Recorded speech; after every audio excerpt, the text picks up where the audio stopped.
Qutuz rahimahullah бүт өзінің шурасыны, өзінің адамдарын топтап, армияны даярдық көре баштайды. Армияны даярдайды.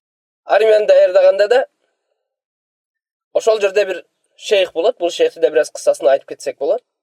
İslam тарихындағы болған уламалардың бүгінгі күні біздің өкіметте, уламалардың бүгінгі күні біздің жерлерімізде барлығының өте чоң зарылчылығыдан дағы бiri, мұсылмандар қанша күшті болсын, амир болсын, халиф болсын, субханаллах, дайма алымдарды, уламаларды өз ордыларына қойып, аларды ислам диніне іштеткен. Амир болсын, президент болсын, халиф болсын, субханаллах, келіп уламалардан кеңешіп, уламалардың айтқаныны, алымдардың фатвасын алып, ошол іштермен іштеген. Бүгінгі күні қарап көре тұрған болсаңыз, өзіне мұсылман деген басшылар, президенттер, субханаллах, келіп 10 жыл, 15 жыл Меккеде, Мадинада, Египте оқыған алымдарға жол көрсетті. Сен мындай іште, сен мындай іште деп. Субханаллах. Өзі дүйнелік бір университет біткен болса. Bir Peygamber sallallahu aleyhi ve sellem murasqarıga, Peygamber sallallahu aleyhi ve sellem hadislerini jattаған, Allah'ın kitabını jattap, anın manisini düşünüp tafsir kitap жазған, bizim alımlarga prezidentler yol көрсөткен.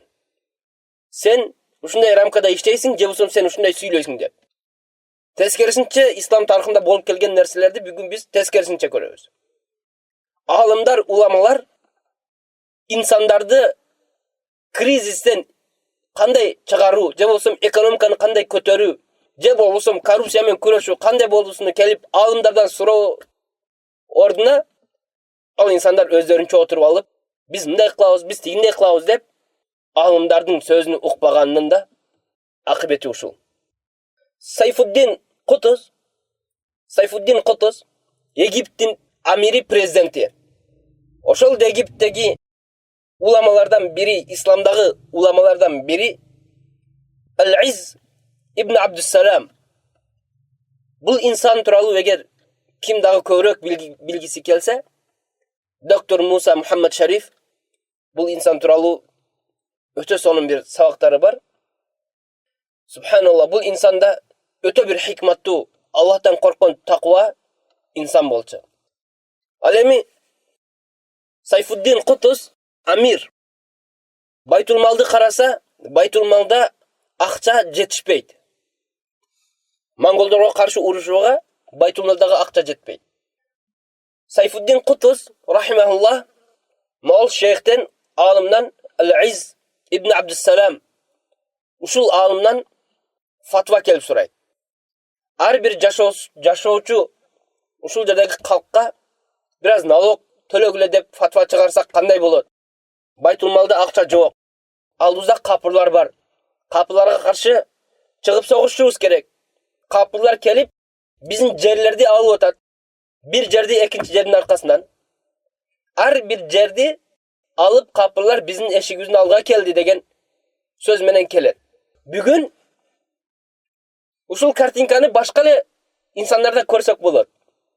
Капырлар, Кытайлар, субханаллах, Американын bir штатыга киришти. Андан кейін толық Сибирге киришти. Андан кейін акырын барган жерге кирип жармашат экен Кенедей.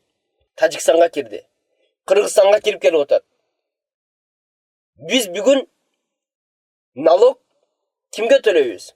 Ошол капырлар жакшы жашаш үчүн биз налог төлөйбүз.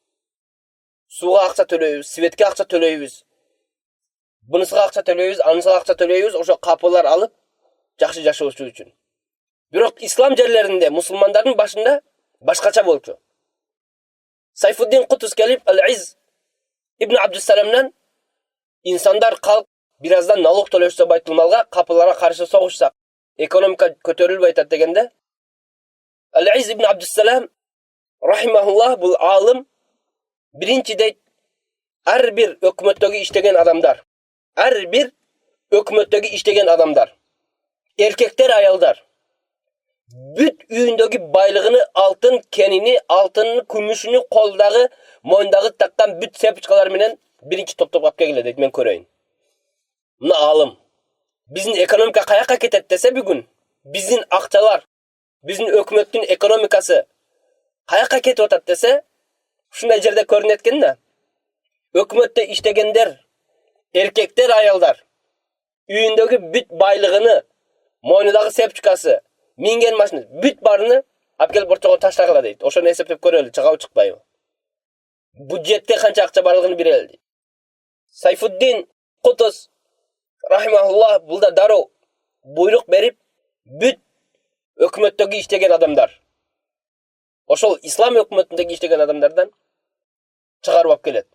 Алтын, күмүш, якут болсун, байлыгы болсун, кен болсун, кандай болсун, ар бир үйдөн чыгарып алып келип ошол алым алдына коет. Ал алым Ал-Из ибн Абдуссалам эсептеп чыкса, чындап эле жетпейт экен.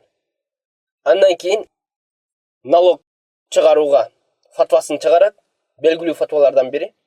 Ошол жерде налог топтоп, Байтул-мал монголдорго каршы урушууга акча топтойт. Армия толук даяр болгондон кийин армия Египтен Шам жакка карай чыгат. Шам, Димашка. Анткени ким Дамашта болчу да? Катабыга монголдор. Алар Египтен чыгып ушундай Газза, Фаластин ошондой келебиз деген ой менен жолго түшүшөт. Ошо Фаластинге жакын жерге келгенде булар да болсо капылар, монголдор да болсо Шамдан, Дамаштан Египет жакка карай көз алып ошол жак кеткен болчу. Андан кийин мусулмандар Кутуз башчы болуп, мусулмандар ошол жерге келгенде бир тоолуу жерге келди да, мусулмандарды армиясын бөлдү. Катабыга монголдор да 20 миң, мусулмандардын да саны 20 миңге жакын 20 миң болчу деп келишет.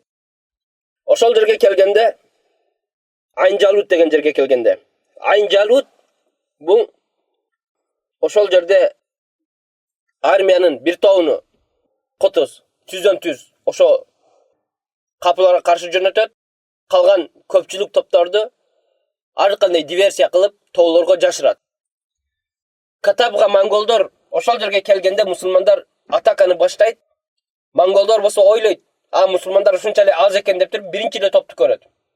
Бүгүнкү күндө ал топту биз ингимасия, капырдын ичине кирип, ичини жарып бере турган топ дейбиз. Албетте ингимас тууралуу да иншалла бир сабак кылабыз. Булардын даражасы Аллахтын алдында канча экендигине. Ингимасилерден, сахабалардан болгон тарыхта болуп өткөн Бара ибн Малик радияллаху анху. Бара ибн Малик бул инсанда болсо ингимаси диндеги чыныгы капылардын ичиге кирип, капылардын ортосун жарып бере турган, ислам дини үчүн жанын аябаган инсандардан бири болгон. Бара ибн Малик тууралуу Умар ибн Хаттаб ла туаллил бараа. Ошол Бара ибн Маликти мусулмандардын башыга, мусулман армиясынын башыга амир кылбагыла. Анткени бул ингимаси, бул кирип артты ойлобойт. Мусулмандарды да ушундай киргизип, капылардын ортосуна киргизип өлтүрүшү мүмкүн деген сөздөрү бар белгилүү. Сайфуддин Кутуз болсо да бир группаны, бир топту ингимасилерди бетин-бет монголдорго каршы коёт.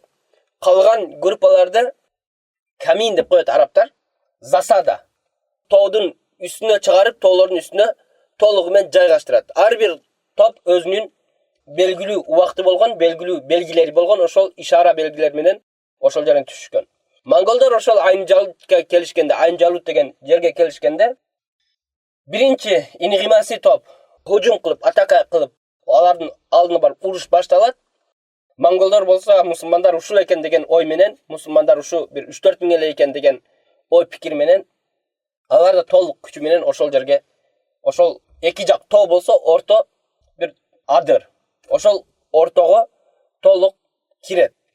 Ортого киргенден кийин Сайфуддин Кутуз рахимахуллах ошо өзүнүн командаларына буйрук берип, акырынан тоодун үстүнөн аркадан, сол жактан, оң жактан тоодун үстүнөн группалар түшүп келе баштайт. Өтө уруш катуу болот. Бир жумадай уруш болот. Монголдор тоого чыгалы десе, тоодун үстү толук мусулмандар ээлеп алган, тоого чыга алышпайт, кача алышпайт.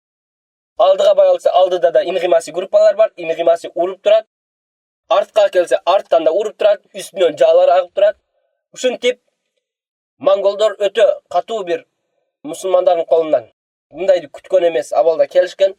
Мусулмандар да катуу даярдык көрүп, Аллахка болгон якиндерини, таваккулдерини күчөйтүп, ошол жерде Сайфуддин Кутуз өзү да болсо уруштун өтө катуулугун көрүп, мусулмандардын дагы ушундай бир көңүлдөрүнү көтөрүп, күчтөндүрүш үчүн өзүнүн шлемини чечип, бражлетин чечип, "Ва ислама" деп бакырат. Бүгүн биз ислам үчүн урушпасак, бүгүн биз ислам дини үчүн кан бербесек, бүгүн биз капырларга каршы сен капырсың, биздин ислам динини бурмалаба дебесек, эртең ислам диниге ким мусулманчылыкта калат? Ислам динини күннөн-күнгө жоготууга аракет кылууда. Бүгүн ошол тарыхтар болуп өтүп отурат биздин өлкөлөрдө, биздин жерлерибизде. Мусулманчылыкка өзгөчө каршылык. Демократияга эч кандай каршылык жок. Капыллар канча мусулмандарды өлтүрөт, капыллар канча мусулмандарга каршылык аракет кылат, аларды эч ким билгиси келбейт, эч ким уккусу келбейт. Бирок мусулмандар өзүнүн эркиндигини талап кылып, мусулмандар өзүнүн эркини менен ислам дини менен жашайын десе, алар силер мусулмансыңар, силер андайсыңар, силер мындайсыңар деп чыгат. Бул ошо башынан келген тарых кыяматка чейин уланат. Бул да болсо пайгамбар саллаллаху алейхи ва саллям сүннөттөрдөн бири, субханаллах. Ал-джихаду маадин ила яумил қиям. Эгерде капыллар мусулмандарга зулум көрсөтпөй турса, капыллар мусулмандарга ушундай кыйынчылыктар көрсөтпөй турса, анда жихад болбойт эле. Ошондуктан пайгамбар саллаллаху алейхи ва саллям жихад кыямат күнгө чейин уланат. Кыяматка чейин капыллар менен мусулмандардын ортосунда, чыныгы ислам динини сүйгөн мусулмандардын ортосунда кыяматка чейин уруш болот. Жихад болуп тура берет деген. Бул да Аллах субханаху ва тааланын мизамыдан, законудан, өзгөрбөс закондорунан бири, кыяматка чейин капыллар менен мусулмандардын ортосунда уруш болуп тургандыгы.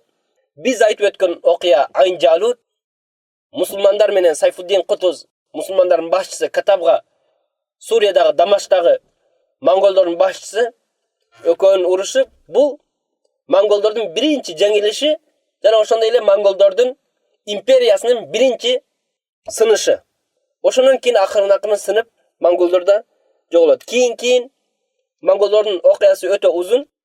Кийинчерээк канча жылдар өтпөй монголдордун дагы бир башчысы исламга кирүүсүнө жарыялаган, ал ислам кабыл кылган, мусулман болгон. Ошондой эле ал мусулман болгондон кийин ислам жерлеринде мусулмандарга да жардам берип баштаган. Бул болсо Аллах субханаху ва таала өзүнүн ыйык китебинде айткандай: "Фақсасил қасаса лааллахум ятафаккарун." Бул тарыхтарды, кыссаларды биз айткандан максат, балким силер бир ойлонуп, арканы карап көрөсүздөр.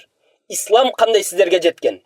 Ислам мусулмандар пайгамбар саллаллаху алейхи ва саллям, анын сахабалары, андан кийинки табииндер, андан кийинки алымдар, пайгамбардын мураскалдары исламды бүгүн бизге кандай жеткиришкен? Ислам дини кан, кылыч, дават менен бизге жетип келген. Ал бүгүн биз ислам динини башкаларга кандай коргоп, кандай ислам динини башкаларга жеткирип, же өзүбүздөн кийин ислам динини биз кантип калтырабыз? Капыларга калтырабызбы? Же биздин моон мусулман балдарга калтырабызбы деген ой пикир. Балким ушул тарыхтарда жүрөгү Аллах үчүн таза болгон инсандарга пайдасы бардыр деп биз ушул сабактарды кылабыз.